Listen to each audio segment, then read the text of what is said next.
Hello, world. I'm happy to introduce to you my new daughter, Macaroni Limone Ferrari Daniels. Yes, I spent money on her because I've been rejected by so many rescue agencies because apparently if you have stairs in your house, it's a liability. Yes, I have stairs, like most normal people have stairs in their fucking homes.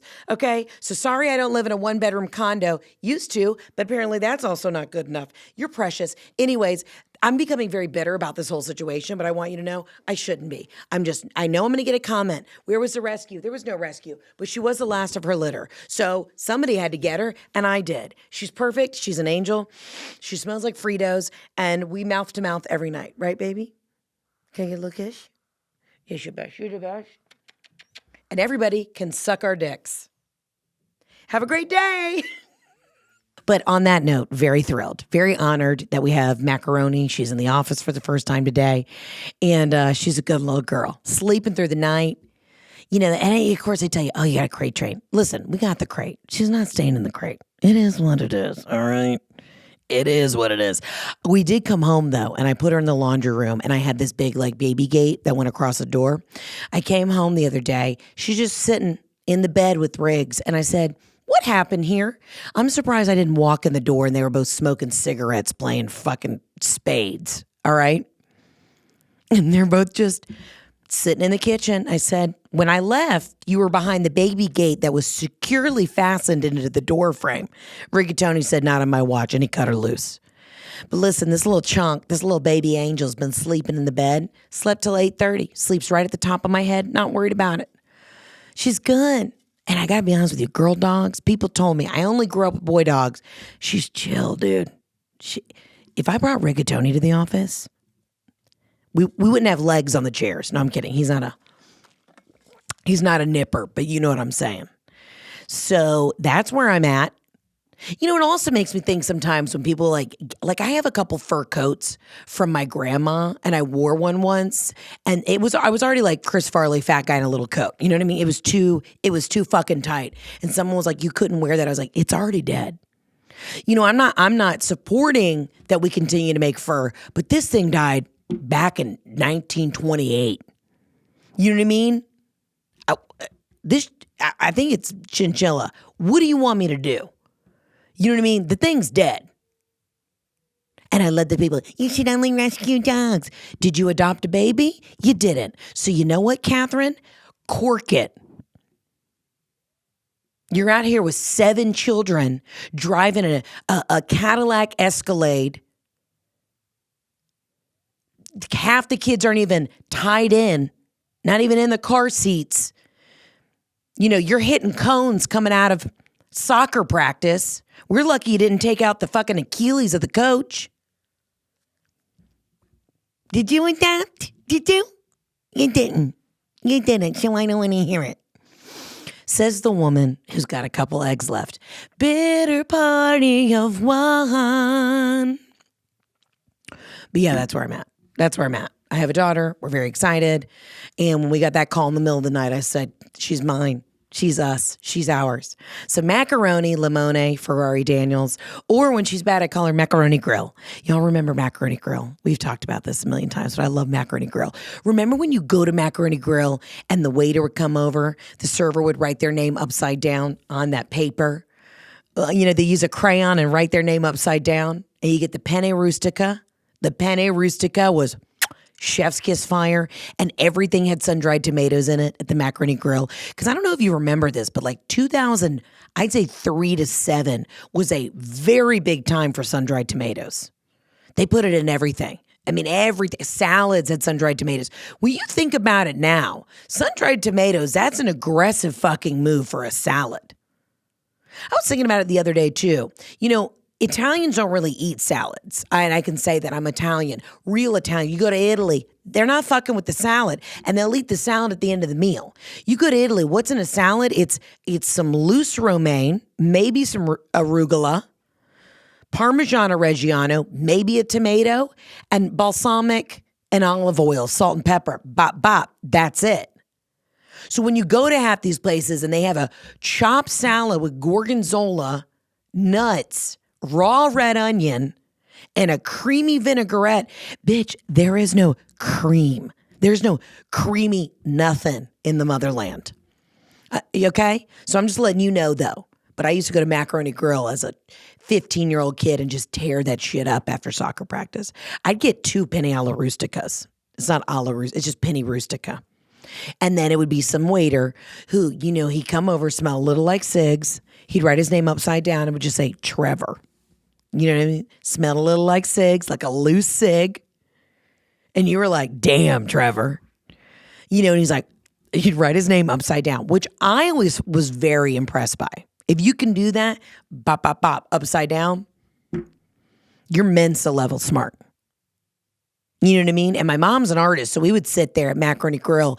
I didn't even take off the shin guards yet. I still had shin guards on in the sweaty suit, and I'd be sitting there wolfing down 2 things of penny rustica. And that's remember when all the Italian chain restaurants, they brought out the olive oil and the balsamic and they put it on the table and you dip your focaccia in there. And that's when Americans were like, we're dipping in oil. And it was like the biggest fucking deal. And then everybody did that at home. But meanwhile, Italians have been doing that for years. It was a very specific window from like 2005 to like 2009. That it was just maybe even early, 2002 to 2009, grilling at the Macaroni Grill. Fuck yes. So anyways, those are core memories for me, but I'd be there. My mom, because she was an artist, she would always like, the waiter would come over, write his name upside down, then Robin would do some sort of Picasso-esque abstract art over the man's name. She's like, he smells like cigarettes. This name's got to go.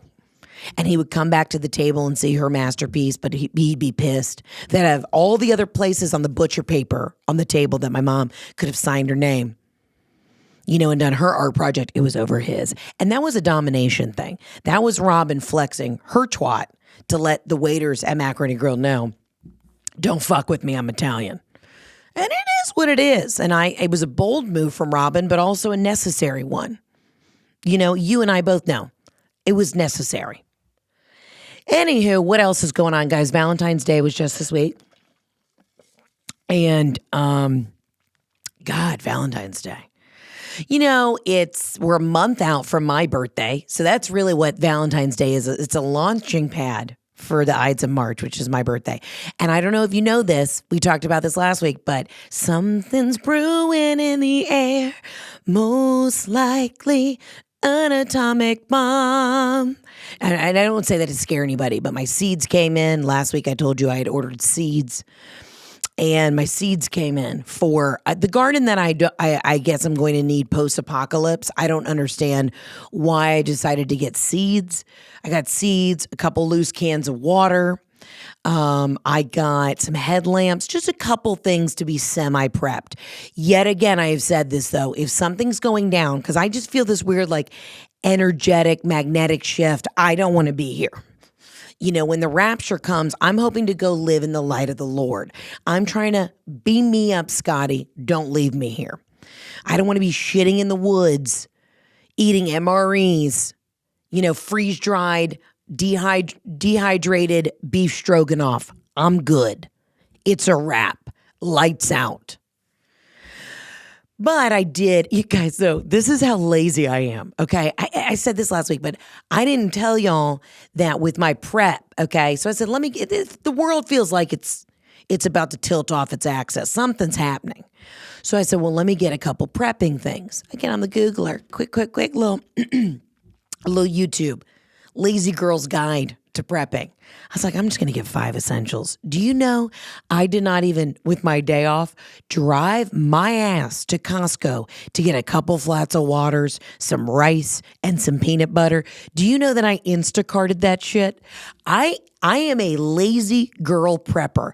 I Instacarted. Some guy who I ended up tipping like 40% brought me 24 gallons of water because I read that you need to have at least a gallon a day per person in your home, right? So I'm saying Robin, Jeff, me, Ashley, the dogs. So this person drops off 79 gallons of water, rice, peanut butter. I got like a month's supply of dog food. I don't know, basic essentials. I didn't even take my ass to Costco to do like the manic prepping in privacy. I went on Instacart. You got to be pretty fucking lazy and like semi-concerned about the end of the world. I was like, you know what? I'm going to get some shit done at the office today. I'm just going to Instacart that shit. And then I saw on the Ring camera this very beefy guy taking, I mean, I don't know on Instacart if you have to like see what they want and then you accept the order, but only the big boys accepted this order. Very tall man. Dropped off 79 gallons of water. I didn't care. I was like, you know what? I'm concerned, but I'm not concerned enough to follow through and then go to said Costco by myself. You know what I mean? Outsourced the prep. So that's where I'm at mentally, physically, and emotionally. Hope you guys are having a great week. We're doing the most. I'm going to dive into the voicemails here in a minute. We're going to get into it. As always, you can call into the hotline 800-213-7503. Doing the most in the least these days. We're back on the road. Get your tickets at heatherontour.com. It's going to be a good one. I'm still hitting DC. I'm hitting New York, playing Radio City June 17th. Get your tickets. We're going to Rhode Island, Vermont, Idaho, Utah, Vancouver, Seattle, Portland, Denver.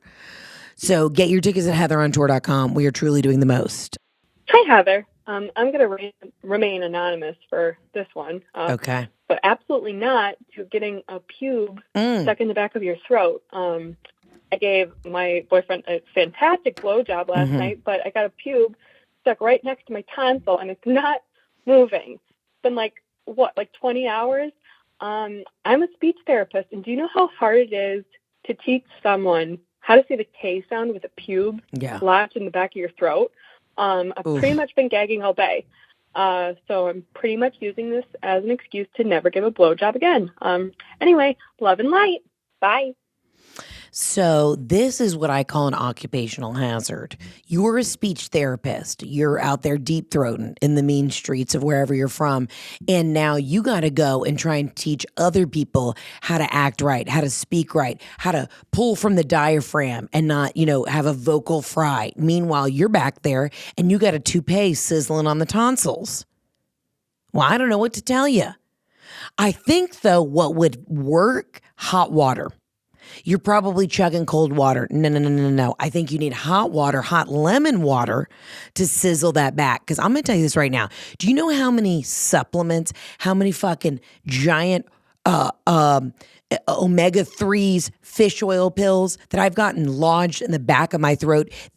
I'm looking you dead ass in the eyes. There is nothing fucking worse ever, point blank period, than getting a little thing lodged in your throat. You swallowed it. You can only swallow one pill at a time. And I got a pretty big fucking mouth. So like sexually, I'm down to clown, but I can't take them back. I can't take them back the way I used to.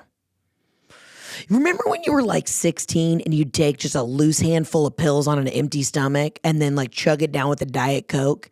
And then I'd have like a Nutri-Grain, a little protein, no protein. There's nothing protein-esque about Nutri-Grain. I'd wash it down with a dry-ass, crumbly-ass Nutri-Grain that had a figgy middle, and I'd chug it down with a Diet Coke. You know what? Fuck. Actually, I don't promote Diet Coke. You should probably get hot water with lemon first, then a Diet Coke. Dude, the aspartame and the absorbic acid alone in a Diet Coke is going to get that pube down the pipe. You know what I'm saying? Didn't even think about that. If it's stuck, go to your local bodega, go to your local 7-Eleven, chug a Diet Coke. The acid rain alone trickling down the back of the nape of your neck will dissolve the pube. Man, there's nothing worse. You ever gotten a pube in your teeth? That's rock bottom. It's kind of top of the list, but also rock bottom. You know what I'm saying? It's not great, but also kind of good. But but nothing will make you feel more vulnerable. And then when you're down there and you get something, you're like, you pull your mouth away and you're like, sorry, I've got something. Ugh. You get that piece of hair that's on the tip of the front of the tongue and you can't get it. And you're just grabbing at it with your acrylic nails and you can't get it. There's nothing worse. But then you realize this is going to take way longer than it needs to. So you're back down there just doing the work that you did not set up to do that day. Whenever I get up in the morning, it's the last thing I think about doing? Blowing someone. And then you get there and you go, didn't think that my day was going to turn out this way. Did not think, even if you're married in a relationship, I'm not talking about just like under a bridge with a stranger, but at no point during my day, I could wake up, have a horny dream, doesn't matter. You know what I don't think about? I think about doing, okay, I'm going to go through, maybe hit a laundry, maybe get a workout. I won't. Hit a couple steps. I'll sit on TikTok for 2 hours. I'll answer some emails. I'll get on a couple calls. At no point during the day do I ever mentally schedule in a BJ. Jeff does every day of his life and then is disappointed. Kidding. Love you. Strong marriages are because of cunnilingus. You heard it here first. I don't know what I'm doing. Let's get to the next voicemail.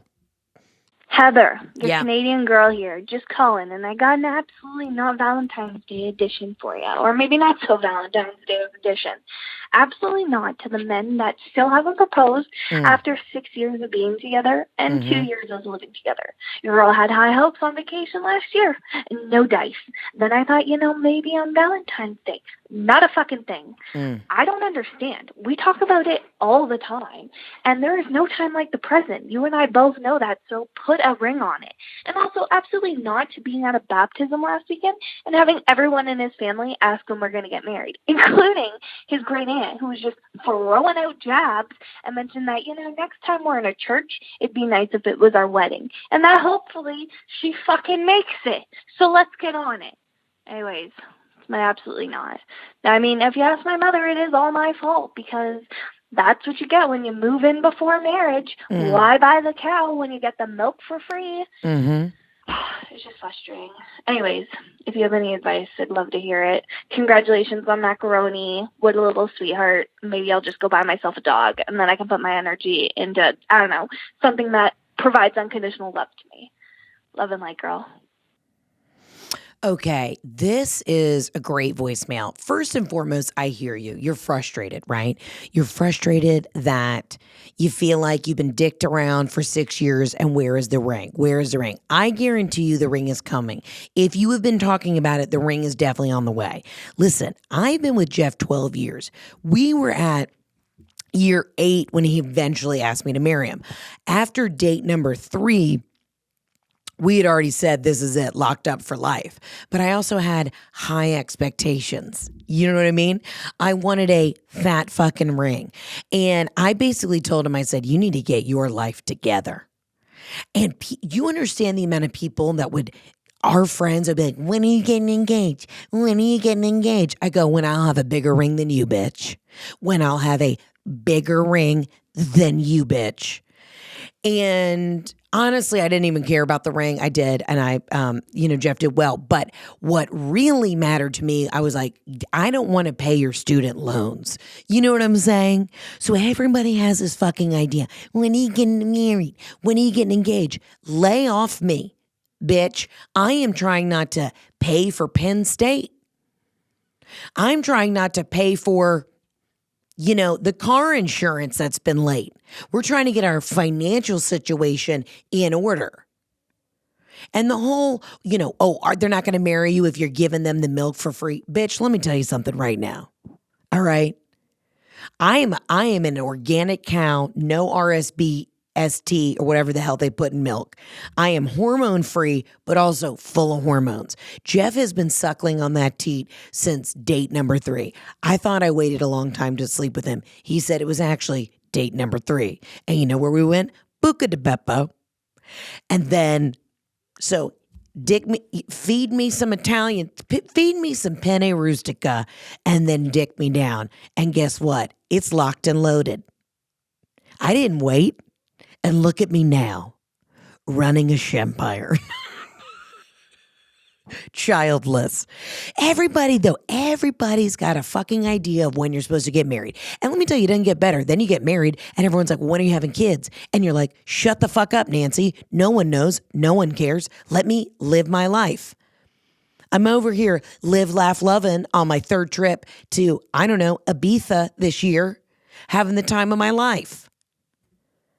Lay off me. Unbelievable. It's coming. And if it's not, this is what I suggest you do, okay? Put a little fear of God in him. When he's sleeping tonight, right before he falls asleep, I want you to get really close to his ear, okay? So he doesn't know if he's like about to be in REM sleep. He doesn't know where he's at. He's about to fall. You know, when you're about to fall asleep and you feel like you're falling and you kind of like jump up and startle yourself, I want you to do this. I want you to literally, right before he's about to fall asleep, get right in his ear and be like, let me tell you something now. If I don't have a ring by 2025, I'm going to fucking kill you. And he won't wake up. It'll be put back into the deep part of his subconscious brain. And it will just tell him, it'll be sitting, in that frontal lobe, that hippocampus. He'll know, he'll get the message. But if you do it in a voice like this, he may think it's a spiritual awakening. He may think it's a voice from the Lord. I don't know. Fucking trick him. But also you could have, if you want to be mature about it, you could have a frank conversation. You could say, listen, I love you. I know we talk about marriage. Can you just give me some sort of timeline? Just because, I don't know how old you are, ma'am. I'm a 38-year-old woman, and I would like to have a child in the next year. Whatever that is. You could have a very scientific, matter-of-fact conversation. But I'm going to tell you this right now. If you've been with this guy and you're like 25, chill the fuck out. You get the rest of your life to be married. And all these family members and these hoes and these other miserable bitches at weddings that are like, when are you getting married? Say, I'm getting married when you finalize your divorce. And then they'll turn to you and go, that was a cunty thing to say. And you go, been thinking it for a while. And as a woman who got married in the last year, let me tell you, the pressure was on from everybody. And we got married in year 11. Engaged in year maybe 8, then had to push the wedding because of COVID. And we're fine. We're good. We're Gucci. Everybody wants to ask, when are you getting married? When are you having kids? You have the first kid. When are you getting another? So you know what I did? I got another fucking dog. The thought of having to do another round of IVF is mind-numbing. So I got another dog. I'm clearly nesting. Already said it. Clearly nesting. She's waking up. My angel's waking up. You're okay. Good girl. She's sitting at the foot of the desk. Don't worry, I'm going to show her. Oh no, she's getting loose. No, she's not. She's perfect. Everybody, when are you getting married? Shut up. You know what? Absolutely not. Absolutely stay the fuck out of your own business or my business. Stay in your business. When are you going to buy a house? No one can afford it. What do you mean, when am I going to buy a house? You want to pay the interest rates in this political climate? Yeah, okay. Try me, bitch. You want to get a loan? I work at a startup. You know what I am on paper? A ward of the state. I may be cash heavy, and the period is hot and lasts too long. But I'll tell you what, I'm not. A sucker. All these boomers, they want to ask, when are you buying the house? When are you getting married? When are you doing this?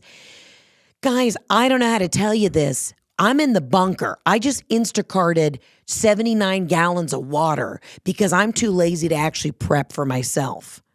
Because I'd rather sit at home and watch TikToks about the end of the world than actually take an action step and go out into the world and try and do it for myself. So, chill out. You're going to get engaged when you need to get engaged. You're going to get married when you need to get married. And then once you get the piece of paper and you finalize the marriage, you're going to go, this is it. Oh, I'm married now. Hey, Heather. It's your girl Blair from Chicago. I'm a new mom as of a week ago to a beautiful baby boy. Congratulations. Absolutely not to mother-in-laws with their unsolicited motherly advice and their judgment. I'm an older mom, or advanced maternal age to be politically correct. And after having a large baby naturally with a 14.5 centimeter head, I needed a lot of repair work down there afterwards and currently need a lot of painkillers to cope with those repairs and physical traumas. My mother-in-law has the nerve to tell me I don't need those pain pills. Sorry, ma'am, this isn't the age of the episiotomy anymore like you had back in the 80s. Also, I am 10 years older than you. When you delivered my husband, I ain't no spring chicken, and Dermaplast only does so much. Also, if my milk doesn't come in right away, stop judging every pill and food that I eat and blaming it on that. These are mature 40-year-old tits that need a minute to wake up and realize I'm not going to be a barren spinster like they probably thought. Okay, end of rant. Thank you so much for being the light that you are. Love ya. Okay, this is why I love hussies from Chicago. When I originally went on tour and I hadn't announced a Chicago date yet, I got voicemails like this left and fucking right. They're like, if you're not coming to Chicago, we'll fucking find you. I love people from Chicago. Everything about that voicemail was perfect. Also, I love that you called yourself a barren spinster. You're not, bitch, okay? They all think that's what they're all waiting on, right? They tried to put you down, ma'am. They tried to say, your mother-in-law's like, she's never going to have the kid. Are you ever going to have the kid? She had the kid naturally, bitch. And ripped apparently tip to taint. You know, I think it's unbelievable. There is also something to be said about the boomers where like my mom will not take an Advil. She won't take a Tylenol. She's had a fucking cough for 9.5 months and won't take anything. I'm shoving lozenges down the throat. I'm trying to get her on that good blood pressure medicine so she doesn't sound like she has fucking COVID. She doesn't have COVID, but she just has this cough. Won't do anything to get rid of it. Meanwhile, we're now living in a technological age where we can have also technically a heavy pharmaceutical age where we have the pills. You know what I mean? We have the things to help us and we're just supposed to tough it out. I get that the older generation toughed it out, but we also don't have to. You know what I mean? I mean, do I sometimes get lost on baby birthing TikTok where people are, you know, there's this whole birthing movement where people are just having babies in the ocean. I think it's a beautiful thing. I personally would like to be at a hospital on heavy amounts of drugs. And I mean, I don't think I really want to lay down though. I would like to be up more squatty potty esque, if you will. But this is insane. This is just a projection. It's unbelievable. Listen, if you want to take the oxy, take the oxy. Live your life. You know what I mean? Live, laugh, oxy. It's fine. But it's an absolutely not that she's coming in and trying to tell you how to heal. You know what I mean? And I've heard from my girlfriends who've had kids, they'll put anything, pack of peas in the pussy. You know what I mean? A cold sock because it doesn't really lose its shape. What else? You know, of course you can go regular ice pack, but there's a lot of things. And I didn't know you could rip tip to taint until I had a friend rip tip to taint. And when she told me her butthole fell out, I said, might look into surrogacy. And I just think, you know, we're all just trying to survive. We're all just living on the edge. And you had a baby at 40. Your mother-in-law probably had the baby young. You know, odds are already against us. I'm going to be one of those 40-year-old moms. I was a 40-year-old egg. It explains a lot. Robin had me at 40. Every single day I wake up, she reminds me of how terrible the labor was, how terrible the pregnancy was, and hits me a little. You know, I don't want to say I'm a victim of domestic abuse, but Robin is, you know, she's raised a hand or two. I can't put this in there. Kidding, Robin's never raised a hand. If Robin raised a hand, bitch would be broken. Okay, we'll cut that out. What is that timestamp? 4 minutes in. You know, Robin reminds me though daily of, you know, the pain and pressure I put her through, and I kind of want to say, bitch, take a Tylenol and quit complaining about it. You know what I mean? She still has like this janky ass scar from when they tied her tubes. Not my fault, but it is my fault. There's a lot of trauma that our parents have gone through and their generation has gone through that they still blame us, but they won't say sorry for. And I just feel like not everything's our fault. I'm a big person, agree to disagree. You know what I mean? I'll be the first to say sorry. Life is too short. But your mother-in-law is projecting her pain of ripping tip to taint and saying, we didn't have Tylenol back then. Did they have Tylenol back then? I feel like they probably had Tylenol back then. What the fuck? What am I even talking about?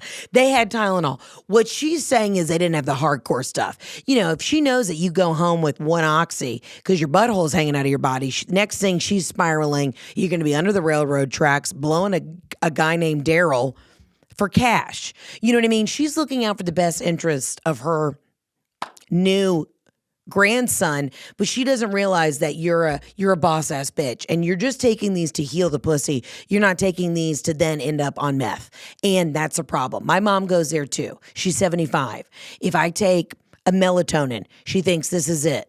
You know, check me into rehab. It's a wrap. And I try and tell her I just can't sleep well. Melatonin, all natural supplement. Listen, this bitch has had a cough.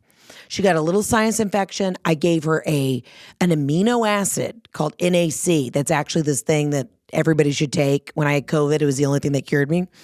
And Robin did 6.5 hours of research on it before she just popped it in. I said, don't take it on an empty stomach. We've been over this, but just take the fucking NAC. What are we doing here? You know? I mean, the Robitussin, like just take a spoonful of the Robitussin. What's going to happen? What's the worst that's going to happen? It may actually have an adverse effect with her blood pressure medicine. She may die. I don't know. All I'm saying is just take the pill. You know what I mean? You'd have to take a lot of Robitussin and a lot of pills for there to be heavy repercussions. I am not a medical professional. I'll tell you that right now. I actually have no jurisdiction when it comes to pharmaceuticals. I'm just letting you know that it takes a lot to put down a horse, aka me, and it takes a lot to get me up. So I can take 10 pills at once. Might have a little loose stool, but other than that, I'm cruising.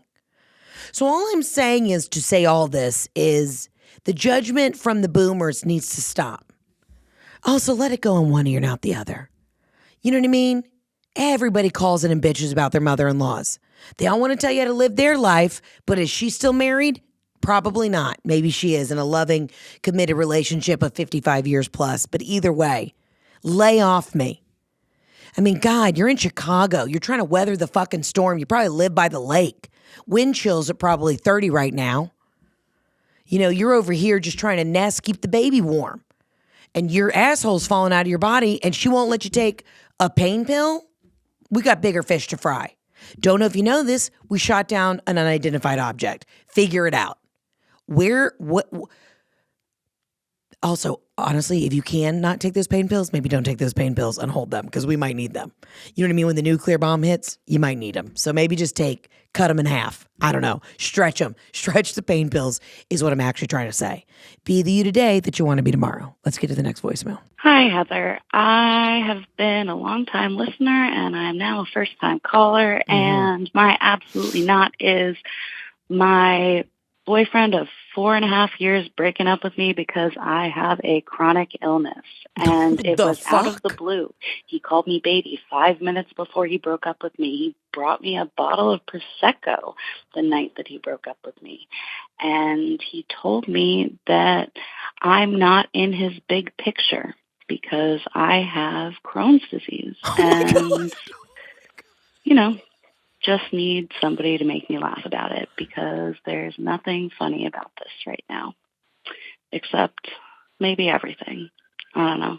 Love you. Bye. First and foremost, this is an absolute fucking not. If every man ever bitched about his diarrhea, every guy would be single in the world because every guy has diarrhea all the time. I am sorry about your Crohn's diagnosis. Crohn's is an inflammation of the digestive tract, which, as Google says, can lead to abdominal pain, severe diarrhea, fatigue, weight loss, and malnutrition. I'm going to tell you this right now. You know what? You clearly are diagnosed, and I'm sorry you're going through that. But guys fucking shit themselves once a week, and we stick by them. So good old buddy boy here, 4 years deep, brings you a bottle of Prosecco that you probably can't even drink because I'm pretty sure you're on a tight food regimen. And then he has the audacity to tell you, I'm out? You know what? When you showed up to the apartment with that tiny dick, I stuck around. But apparently my Crohn's, you know what? We live with so much shit, no pun intended, every day. How many issues do we have? I got an ovary that flips upside down. I got ovarian cysts. Every woman on this planet, and somebody's got endometriosis. Over here, we get chronic migraines. Women are holding on by our fucking teeth, okay? I'm jet skiing with my gums over here. I'm jet skiing through life, holding on with my gums. And then I finally get a diagnosis of something, and then you want to bounce? Get the fuck out of here. This is insane. Called you baby. You know what I'm going to call? the prison and tell them to get a room ready for you because I'm going to plant something on you. I'm going to plant something on you. I don't know what, but I'm going to find out where this guy is. We're going to plant. Get him locked up, raw, abroad. And then you know where he's going to have to shit? In a bunk next to somebody else. Okay, I'm not saying, I'm not saying to get him illegally locked up. Maybe just overnight. Maybe a simple crime. You know what I mean? What's a simple crime? What's a simple crime? Petty theft. Petty theft. Maybe we'll get him locked up for petty theft. Just overnight, let him think about it. Let him think about it. Scare him straight. Yeah, let's say, hey, my bike's missing off the rack. Pretty sure Carl did it. Make him sit in a jail cell and have to doo-doo next to somebody for a couple days. See how it feels. Okay? These men, 4 years in, and because you get Crohn's disease, which I'm not trying to speak out for the people who have Crohn's. I know it's a horrific thing and a very challenging thing to go through, but like you can live with it.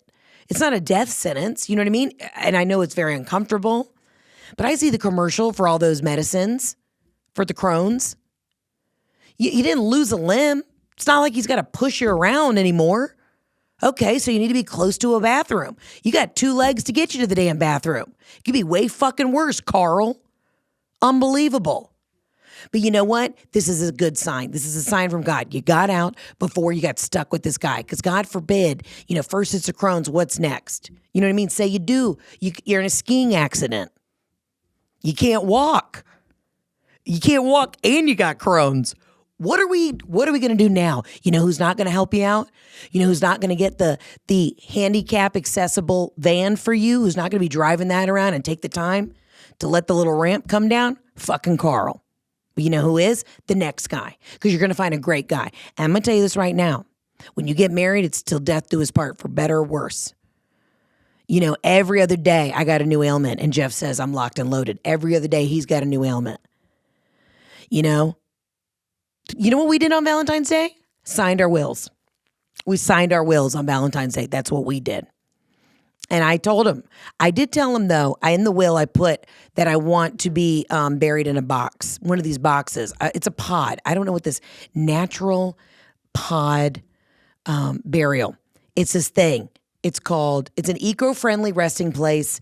And basically they put you in this pod and they put mulch over you and they loosely wrap you in linen and you decompose and then they turn that mulch into some other mulch and then they give your family a bag of mulch and then they can plant a tree and here I am, reincarnated as a goddamn mango tree or, I don't know, fiddle fig, whatever.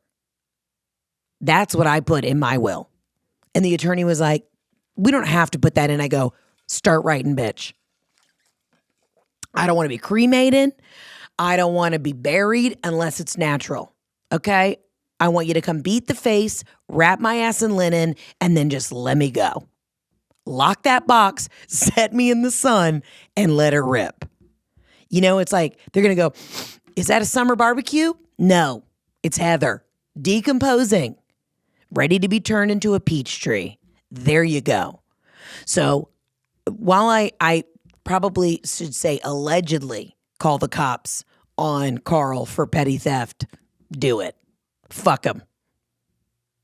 Let's go. We ride at dawn. I did come into this episode a little hot and heavy. I don't know why. I felt like my back was against a wall. And I didn't mean to come in aggressive. I want to play some of these back next Wednesday. I'm sure I'm going to go, wow, you seem a little on edge. You seem like you're, itching. And I'm not. I just feel like some of these voicemails recently, I got to stand up for our community. And we got to right the wrongs. Never. Guys, I've been watching the Murdaugh case. I've been watching that Murdaugh trial. The Murdaugh trial. It's the Murdoch, or is it the Murdochs? Murdaugh. It's the Murdaugh murder trial. And it's his family out of South Carolina. And there's been some wrongdoing out there in the woods. And it's fucked up. And I should get an expert to come in here and talk about it. But there's just a lot going on. And I think I've been dialed into it too much. And it's just making me feel like justice needs to be served. But I know that that's going to get me in trouble. Because I'm not a prosecutor. I'm not a cop. But I do feel like post almost said 9/11. Post Valentine's has me fired up. That I got a lot of great people in my life that I feel like are just, you guys call in and it's a lot of bullshit. But we got to remember to have an attitude of gratitude. And we got to remember that when you're having a bad day, when somebody breaks up with you after 4 years because you got fucking Crohn's, or your new mother-in-law is ripping into you because you need an oxy, or, everyone's beating down your throat saying, when are you getting engaged? When are you getting engaged? Or you've got a pube stuck in the back of your throat for 20 plus hours. I want you to get out your journal. I want you to write down 5 things you're grateful for. Okay. Then I want you to flip the next page and write 5 things you're stressed about. And then I want you to rip that page out, go outside, light it on fire, throw it to the wind. Don't throw it towards, brush or mulch or anything that's flammable, but maybe light it on fire, pour some Diet Coke over it and just say, enough. I'm done. You know what I mean? You can only do so much. And as long as you're keeping yourself in check, fuck the rest. Fuck the rest of them. We can't control, this is a bigger conversation. We can't even control what's going on in the ethosphere, the atmosphere. We don't even know what's floating around us, but all you can control is your attitude. So he broke up with you after 4 years because you got Crohn's? Fuck him. You know what you do? You doo-doo on his couch. You break into his new apartment, you doo-doo on his couch. Take a hot dump on his back steps so when he's racing to his job at T-Mobile on Tuesday, slides down. And you leave a little note at the bottom of the stairs that says, gotcha, bitch, Crohn's, baby. That's what you do. Living well is the best revenge. But also maybe don't doo-doo on the stairs because then that's I feel like that's DNA. That's a very easy way for them to trace it. And then you might also end up in jail. Don't take any advice from me, but also take all of the advice.